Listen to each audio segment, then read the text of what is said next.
Imagine a tiny spark at a bridge that ignited one of the deadliest conflicts in history, claiming millions of lives and reshaping the world long before the bombs fell on Pearl Harbor. This is the story of China's brutal fight against invasion and the chaos that followed. Welcome to Sample Historian, where we uncover the epic tales that shaped our past. Back in 1937, trouble was brewing along China's border with Manchukuo, a fake country controlled by Japan's aggressive military. Japan's leaders had been pushing into Chinese land since the 1931 Mukden incident, where they faked a railway explosion to justify taking Manchuria. China's leader, Chiang Kai-shek, had been playing it safe, focusing on crushing his communist rivals inside the country rather than picking a big fight with Japan. But public anger against Japan grew so strong that he made a temporary peace deal with the communists. Then, on July 7th, a small argument over a lost Japanese soldier at the Marco Polo Bridge near Beijing turned into shooting. Soon, Japanese troops swarmed in, but China decided to stand firm this time. In a powerful speech, Chiang told his people they had hit the breaking point and must battle to the last. A hit song called March of the Volunteers captured the spirit of resistance, with lines urging everyone to rise up and build a new defense with their own bodies. Years later, it became China's national anthem. What started as a border scuffle exploded into a massive Japanese attacks. Some experts say this was the real kickoff to World War II. Chiang's army, called the National Revolutionary Army, got help from odd places like the Soviet Union and even Nazi Germany at first. But Japan's better strategies, modern weapons, and control of the skies overwhelmed them. In just over a month, almost 200,000 Japanese soldiers grabbed a huge chunk of northern China, including the old capital Beijing, to pull Japanese forces away from the north and get the world's eyes on the war. Chiang launched an assault on Japanese ships in Shanghai on August 13th. Shanghai, China's biggest and richest city, turned into a nightmare battlefield with over 1 million soldiers clashing. Street fights, tank battles, poison gas clouds, and endless bombings wrecked the place. China's top units, trained by Germans, took massive hits. As they pulled back in late October, one brave group, the Doomed Battalion, held a warehouse in the city center for 6 days, giving others time to escape. Foreign reporters in the safe international zone watched it all, sharing stories and photos that turned global opinion against Japan.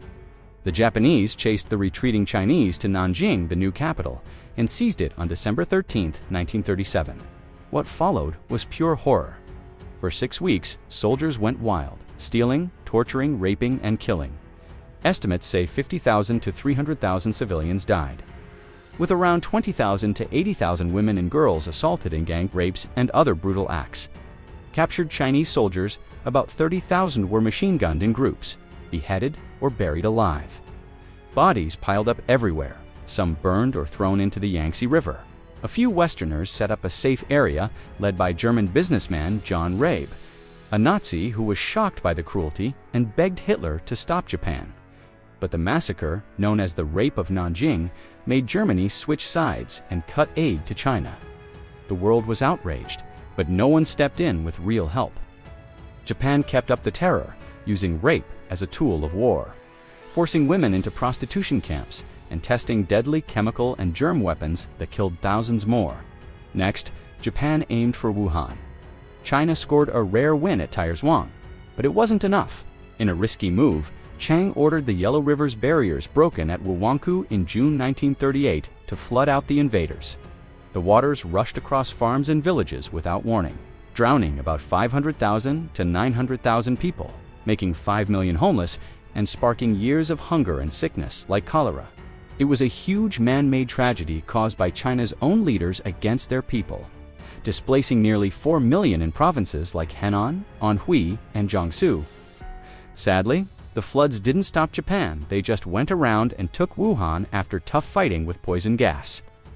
Chiang's government fled deep inland to Chongqing, while Japan set up a fake ruler in Nanjing.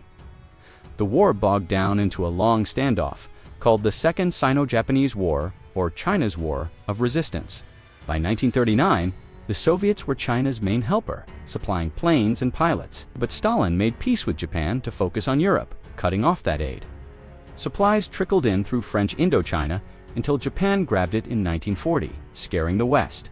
The US, UK, and Dutch hit Japan with an oil ban, pushing them toward desperation. In December 1941, Japan struck Pearl Harbor and swept through Southeast Asia, taking places like Hong Kong, Singapore, and the Philippines. This dragged the US into the war, turning China's struggle into part of the bigger global fight. Now allies with the Big Four US, UK, and Soviet China got huge American aid. Over $1.5 billion in weapons flown over the dangerous Himalayan mountains called the Hump after Japan blocked roads. US General Joseph Stilwell advised Chiang, but they clashed badly, with Stilwell calling him stubborn and Chiang finding him bossy. American volunteer flyers, the Flying Tigers, led by Claire Chennault, shot down many Japanese planes. In 1943, Chiang met Roosevelt and Churchill in Cairo, where they promised more help, though China wasn't their top focus. But China's economy was crumbling. Inflation skyrocketed, corruption spread, and soldiers quit in droves. In 1944, Japan launched its biggest push ever, Operation Ichi-Go, with 400,000 to 500,000 troops, 800 tanks, and huge supplies from April to December. They aimed to link up with Indochina and smash US airfields bombing Japan. Weak Chinese defenses collapsed, losing bases and territory. It hurt Chiang's image, and even Stilwell demanded full command before getting fired, but it was too late for Japan. By 1945, China pushed back in their last big clash with Japan. US bombs, including atomic ones on Hiroshima and Nagasaki, plus Soviet attacks on Manchuria, forced Japan's surrender in August. The toll? 15 to 20 million Chinese dead, plus countless injured and homeless second only to the Soviets. Peace didn't last. With Japan gone, nationalists and communists raced to grab land. The US flew Chiang's troops north, while Soviets gave communists weapons from Manchuria. Talks in Chongqing failed. Chiang said, "The sky can't have two suns." War restarted in 1946. Nationalists started strong, taking cities like Shenyang and Yan'an with US-trained units. But corruption, wild inflation, and forced recruiting lost them support. Communists stuck to hit-and-run tactics, won peasants with land giveaways, and built the People's Liberation Army to 1 million fighters. In 1948, Communists flipped the script with 3 huge wins. The Liaoyuan campaign cleared Manchuria, costing nationalists over 400,000 men. Then WWII around Suzhou and Pingjin, taking Tianjin and Beijing, then Beiping. They grabbed tons of gear and turned captured soldiers to their side. By spring 1949, they seized Nanjing in Shanghai. On October 1st, Mao Zedong announced the People's Republic of China in Beijing's Tiananmen Square. Chiang and 2 million followers fled to Taiwan by 1950. The Civil War killed over 2 million soldiers and maybe 5 million civilians from battle, starvation, and illness. From ruins of invasion and internal strife, Mao's communists began rebuilding a new China. Thanks for joining Sample Historians. Stay tuned for more untold stories.